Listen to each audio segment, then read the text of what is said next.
Welcome, welcome. This is episode 25 of the Debrief. Yes, another late one because it's been nearly 2 weeks. But obviously we've been busy with other content. But for all you iTunes and Spotify listeners, remember to recommend the video and follow me on all audio on my podcast. It's Solo P1 F1 podcast. All the details are in below the where the episodes are. So when you see the episode, you'll see the link at the bottom. So you can also recommend it to your, to your friends. So I'm gonna bring in my Koku's my partner in crime. This is the second time he's been on the Debrief. And this is TOTO Hammer. Yeah, big up, bro. Yeah, big How's up, it going, man? How's it going? It's going good. It's going good. It's been out today. Since bank holiday, everything's been absolutely dead. But I've been out today. Nice weather. Trained a little bit outside, and man, that's been doing all day. That's all you need, man. That's all you need. And as a content creator, especially if we get big, being outside is a rarity, especially in the summer when you've got to, make loads of content. But it is what it is. So basically, this is a bit late. Well, it is because this week it's the Japanese Grand Prix. But we're going to be talking about the debrief. We're going to talk about Australia in the debrief. Before, when we used to do debrief, it's more about strategy and that. But I'm going to kind of make it I'm going to try and change it. I'm going to make it like that. We talk about the overall weekend. When everything's settled and we can reflect on the weekend. So, look, Carlos Sainz got the W. Was you shocked that Carlos Sainz got the W? Got the win? Australia? Toto, can you hear me? Oh, yeah. I lost you for a second there. Yeah, I can hear you now. Are you happy about the W? Are you happy for Sainz? Are you shocked that he got the win at Australia? I'm not really shocked because Sainz, for me, had a really good weekend overall. He had a really decent qualifying. I watched the race. His race pace looked really, really well. So, yeah, I was positive for Sainz to do something good in this race because every time he was behind Verstappen in qualifying, it's usually about 2/10, 1/10. And all he had to do is now that one lap, and he did it. But Verstappen still got the pole. But look, as soon as the race actually started and Sainz was right up close to Max and kept with him, I was thinking Sainz can actually win this race here. He can actually win this race. Yeah. He had the running on him. He had the running. It was a really good overtake from Sainz. On the inside on that twisty section. Not a lot of people usually overtake there if it's like that type, but he went for that move, caught him off guard, and he got in there. And he did start to pull away a lot. He pulled away a lot of seconds. In one lap, he gained about 5 seconds. So the absolute surprise that because usually the Red Bull catches up, and as soon as DRS hits, all know Red Bull has the fastest DRS in Formula One right now. So you all know when the DRS opens up, Red Bull starts to make gains, especially Perez if we started from the back or I don't think the DRS is as powerful as it was last season. I thought last season the DRS was phenomenal on the Red Bull car. This year I don't think it's as powerful. It's still powerful, but I don't think it's as powerful as last season. But I know what you're saying regarding Carlos Sainz. Carlos Sainz, about 3-4 weeks ago, he had his appendix out as well. He had an operation. He was ill. The guy come back. He got his fitness back. Well, he wasn't out for long, but he got himself ready, race ready. I don't even think he was 100%, to be fair, when you looked at him over the weekend. And one thing I'll say about Carlos Sainz, Charles Leclerc he couldn't get close to him all weekend. Carlos Sainz, I think Carlos Sainz, most of the weekend, if you look in practice one, I'm looking at practice one, Sainz, okay, Charles Leclerc beat him in practice one, but when you see practice two, Carlos Sainz was third, Charles Leclerc was was one, but you could see when it came to qualifying in sectors that you could see that Carlos Sainz had the better of Charles, which is nothing wrong with that. There's nothing wrong with that. Maybe this track suits Carlos Sainz, but it can also mean that Carlos Sainz, right? He knows this is his last season at Ferrari, so he's going to be looking for a new seat next season. So it's all bets off. No more team games. It's all about himself. If he wants to get the best seat next year, which is probably going to be the Red Bull for him, I reckon that's the one he's going for, maybe Red Bull or Mercedes. He's got to sell himself. He can't be playing second fiddle to Charles Leclerc. You know what I'm saying? He's got to be coming out there and he's going to be driving his game. So what you reckon? Yeah, because look, Sainz, end of the day, it's his last season of Formula One. And even though Ferrari would play team orders, I don't think he would listen to no team orders. No. If he has a chance or any sniff of winning that title, because it looks like now if Ferrari can perform like they did in Australia, every single race, it'd be a good season. Point can be a good season. Look, because Red Bull, for an example, Verstappen wrote down, and the first thing I was thinking in my head, it was, say if Red Bull has reliability problems coming in the race of the season, because you never know. You can have this car as much as you want. You can have the fastest car in the grid and blow everyone away, but if your car is not reliable and you keep on getting DNFs, that fast car means absolutely nothing. I'm not going to go jump to conclusions and say Red Bull's not an unreliable car. It's just one race, but it is a sign of reliability, because usually with Red Bull, first 5 laps, they're 10 seconds ahead. That's just typical Red Bull, right? Yeah. In this race, he didn't gain away. Sainz was still... Sainz stuck with him. And even though Sainz passed him, Red Bull couldn't go nowhere near him. You know, even though DRS hit, right? Before the DRS hit, he was out of that DRS range. And I think that... Yeah, go on. Sainz passed Verstappen, started playing the Red Bull radio saying, there's something wrong with my seat. That was the first sign, and then there was something wrong with the engine. It was slowing up. He was losing pace. Of course, I totally agree on that one, bro. But at the end of the day, what makes me laugh is that you knew that the same old people, the same old haters, the ones that got zero knowledge on Formula One, the ones that started watching Formula One during the Drive to Survive, they know nothing about Formula One. I knew the same old tweets was going to come out and say, the reason why Sainz won is because Max Verstappen's car broke down. No. Go back and watch the race. When the race started, Max Verstappen, like you just said, Toto, couldn't pull away. There was nothing wrong with his car. He couldn't pull away. Sainz stuck with Max Verstappen because Sainz probably knew if Max Verstappen pulled away a couple of seconds, the race is going to be over. Yeah. In other races, that would happen, but this race, it never happened. Sainz stuck with him. And when Sainz did make the move on Max Verstappen, it was only a few laps later, then the car started to have problems, the Red Bull car. You've got to throw your hat off to Carlos Sainz on Ferrari, the way they've improved that car. And this is why Lewis Hamilton is probably going there. A lot of people are saying now, like people like Carew and all these so-called experts are saying on TV, they're saying, right, maybe Lewis is going to Ferrari because of he knows that the car in the new regulations, when they change in 2026, that the car is going to probably be the best of Ferrari car. I said this at the beginning. He's doing another 2012 Lewis. He was at McLaren in 2012. What happened? He said, right, I'm going to go to Mercedes. Everybody said, what are you going to Mercedes for? They're not a championship winning car. Okay. So we went to Mercedes 2013. It wasn't the best car. It was far from the best car. But Lewis knew that when the new regulations change, that car was going to be a beast.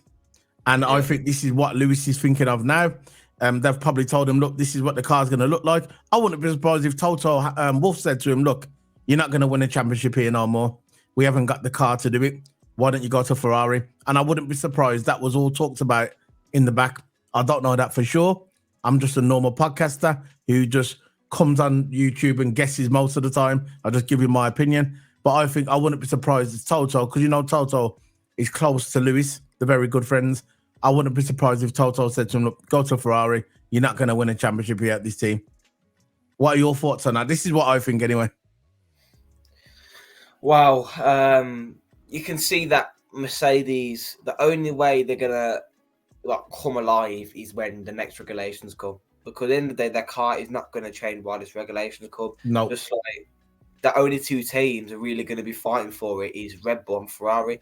Mercedes has never adapted to that regulation since the porpoising. If they thought with the porpoising, they couldn't bother to change the concept. And now the reason just changed the concept, they seem like their car is not getting used to this concept. I don't know if they're trying to still learn the concept. I do not know what's going on with that Mercedes team, but the car is absolutely horrendous. I haven't saw Mercedes, time I've watched them, struggle to get out of Q2. You know, they are now struggling to get out of Q1 some of the times. Like Hamilton, just straight to Q1. And then you got Hamilton in Q2, out of Q2. It's like, I think the drivers who suit it the most, I think Russell likes Mercedes slightly better than Hamilton because he's getting better results. Yeah, but they're probably look. I don't understand where you're coming from there. I wouldn't read too much into that because I wouldn't look too much into that. I think at this point now, I think Russell's going to be. I think they're going to try and make this car more for Russell's style anyway because they know Lucy's on the way out. They probably knew this at the beginning of the season. You know, so I think the car is going to be more catered to George Russell anyway, because the outgoing driver is Lewis Hamilton. They're not going to make it for Lewis Hamilton, are they? When they know he's on the way out. It doesn't matter how many titles are won. It's about business. If you was running a business and you had two drivers driving for you, yeah, and you was designing a car and you knew that the one driver is going to be leaving next season, or at the end of this season, what would you do? Would you cater the car? Would you cater the car to the guy who's staying, or would you cater to the car to the guy who's leaving? You're going to cater to the guy who's staying in it because he's committing himself to Mercedes. So I know where you're coming from there about George Russell, but I wouldn't read too much into that. You know. I know, but it seemed like that Russell.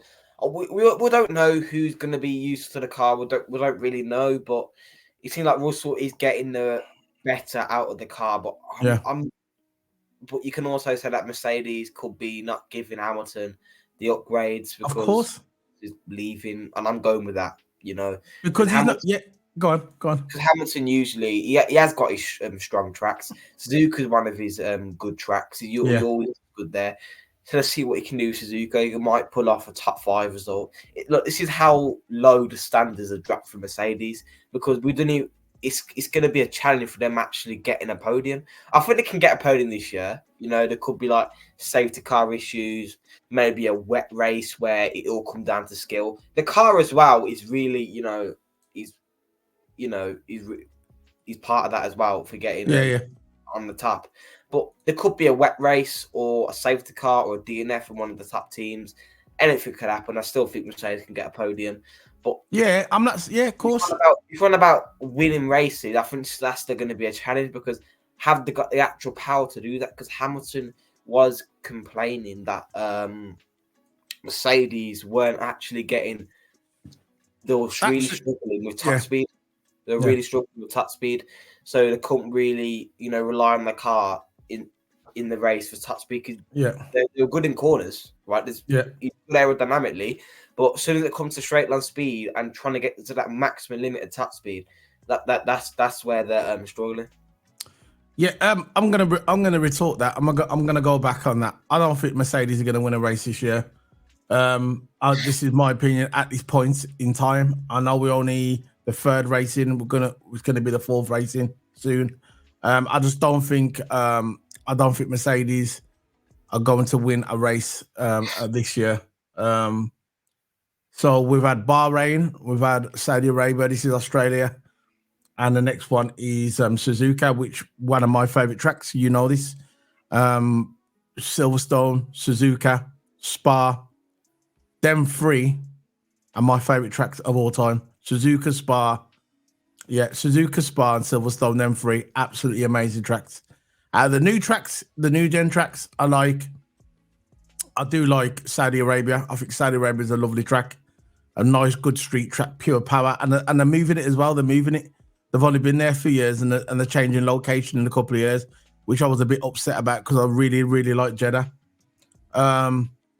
other new tracks were coming up. I thought the Las Vegas one looked okay in parts.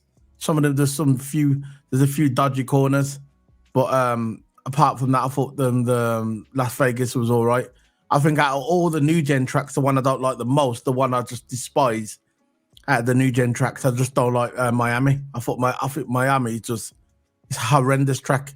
It's an horrendous track. Too many braking zones. It's just not nice to watch. And really, that race should be a night race, in my opinion. So I'm going to go through the final results, how it finished, the final results, and then we can wrap up because it's only a debrief. We don't really go on that long unless Toto Hammer, you want to say something at the end. I'll let you go at the end. So I'm going to finish with Carlos Sainz with the race winner. Second, Charles Leclerc. Third, Lando Norris. Fourth, let me just bring it around here. Fourth, Oscar Piastri. Great result by him. Fifth place, Sergio Perez. Sixth place, Lance Stroll. Seventh place, Yuki Tsunoda. Eighth place, Fernando Alonso. Ninth place, Nico Hülkenberg. 10th place, Kevin Magnussen. 11th, Alexander Albon. 12th place, Daniel Ricciardo. 13th place, Pierre Gasly. 14th place, Valtteri Bottas. 15th place, Juan Yu Zhou. 16th place, Esteban Ocon. 17th place, George Russell. And the two DNS of the race, which we would never would have thought at the beginning, was Max Verstappen and Lewis Hamilton. Now, before we go, I want your opinion on this. What do you think of that penalty regarding Alonso?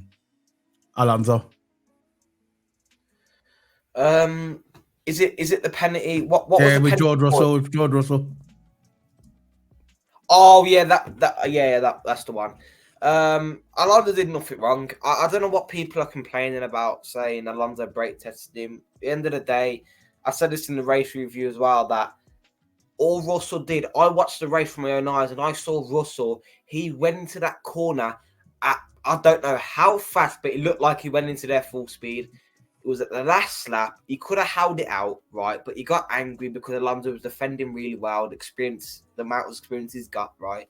He was defending his position really well. And what Russell did, he got too angry, he got frustrated, so he went for a stupid move, and the move went even there, and he overcut the corner, and he's got himself blamed for that. Alonso didn't brake check him, because if he would have brake checked him, he would have went into the back of him, and they would have both went out. I don't think it was a brake test. It weren't a brake test. Not in my opinion. Not in my opinion. The haters who hate for God. Yeah, look, it weren't a brake test in my opinion. He went into the corner too fast, overcooked it, and he got himself facing the other way. He's got himself blamed for that, in my opinion. Anyway, I'm not going to go speak for anyone. In my opinion, I don't think he brake tested, because if he would have brake tested, he would have went to the back of him. They would have both spinned to speed. Not necessarily. But I know what you're saying. Not necessarily. He could have brake. No, what people are saying, they could have brake tested him. And then obviously George Russell could have hit the brakes too early. I mean, could have hit the brakes and then the car spun off. You don't have to hit the car to be brake tested. You could just suddenly brake when you're not supposed to brake. You could just suddenly brake out of nowhere, and then that'll put the other car off. Then the other car will brake itself and spin, and that's what happened to George Russell. But in my opinion, I don't think he was brake tested. Yeah. So regarding the appeal, because there was rumors about Aston Martin was going to appeal, and it says Aston Martin will not appeal Fernando Alonso's penalty at the Australian Grand Prix after the Spaniard was deemed to drive in a potentially dangerous manner in front of George Russell's car. Alonso was handed a 22nd time penalty for the way in which he approached turn 6 on the penultimate lap of the race, dropping him from 6th to 8th in the final classification, a decision issued by the stewards more than 3 hours after the end of the race. Following the post-race investigation, which included the study of the data, replays and interviews, and both drivers' stewards said telemetry from Alonso's car showed that the Aston Martin had lifted slightly more than 100 meters earlier than he ever had going into turn 6 on the penultimate lap of the race as Russell chased him down. Alonso claimed that he was simply trying to ensure a better exit from the up-and-coming corner, and with Russell applying heavy pressure as the pair approached the DRS zones, and in which Mercedes driver on fresher tyres would likely have had his best chances overtaking. Aston Martin had the right to appeal, but have decided not to do so 2 days after the race. So they've decided not to appeal. He's going to receive a 20-second time penalty. There was no contact with the following car, and it's basically a bitter pill to swallow. So the Aston Martin must have saw something we didn't see on the data, or they're just probably saying there's no point appealing because nothing's going to happen. But in my opinion, I don't think he'd done anything wrong. I know after the race, I remember Alonso was speaking in an interview, and Alonso said that his car, he had problems with his car, and he had to keep lifting and coasting. This is why Russell caught him up. This is what he said. So this is probably what it was. At the beginning, obviously, he wasn't lifting, coasting, but he said towards the end he had problems with his car, and he had to start lifting and coasting. So that's Aston Martin. That's Aston Martin. They're not going to appeal. So it is what it is. It's one of them. He's going to get a 20-second time penalty. But what's funny about this is, which I'm going to go into the last bit of segment regarding Max Verstappen. When Max Verstappen and Lewis Hamilton had a similar incident, I think it was in Monza. I think it was Monza or Jeddah. Similar incident. I think it was Jeddah actually in 2021, where Max Verstappen was a complete wreckfest, which he should have been banned from Formula One. It was a similar incident with Lewis Hamilton, and I think Max Verstappen only got a 5-second time penalty. I think it was that one when it was going on, and the next race was Russia, one of them, and they took an engine penalty anyway, and he ended up not getting a penalty anyway. I think it was Jeddah or Monza, one of them. And he only got a 5-second time penalty for the similar incident, similar scenario with Aston Martin, with Russell and Alonso. So he gets a 20-second time penalty, Alonso, yeah, and Max Verstappen gets a 5-second time penalty. That's all I'm saying. In similar scenario. So, yeah.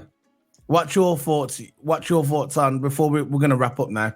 What's your thoughts on Aston Martin not appealing? I think they should have 20-second time penalty. Yeah, that's big, man. Look, there was no contact. There was. I don't think there was nothing wrong.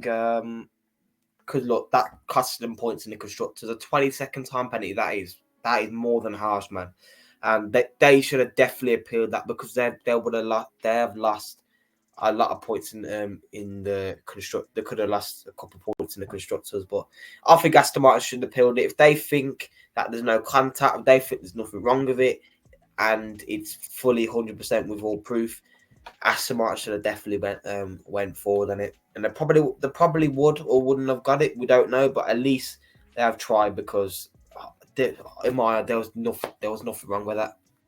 So Aston Martin should have went all the way.